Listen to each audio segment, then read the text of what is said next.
Hi, I'm Sonya Curran, a Chartered Physiotherapist working in the west of Ireland, and today I'm going to be explaining tennis elbow. Now, tennis elbow is a condition that not only tennis players get, loads of people get it. You can get it from playing badminton, from working repetitively in a factory, from gardening, pruning. There's loads of causes for it, so you don't just have to get it from playing tennis. Normally, you feel it at the point of your elbow, maybe a little bit into the upper arm, maybe down into the lower arm. It can be aching, it can be sore, and sometimes you find your elbow's a little bit stiff, you can't bend it, you can't straighten it, it might wake you up at night, it might be uncomfortable to lie on. You generally feel that you can't grip as well, you're going to drop the teacup, you're going to drop the kettle, it's uncomfortable.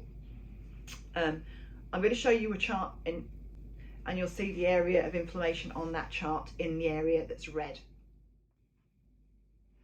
On the chart, you'll notice the red area. That is where the tendinosis is, and that's generally the area that you're going to feel the pain in. Even though it can radiate down into the muscles, it's more commonly found in the fibrous tendinous area. Now, to treat tennis elbow, there are several different things you can do. You can use a brace, you can ice it, you can use anti-inflammatories, your GP might give you a cortisone injection. Physiotherapy wise, we're going to prescribe stretching and strengthening exercises, we might be doing deep tissue work, we might be doing dry needling.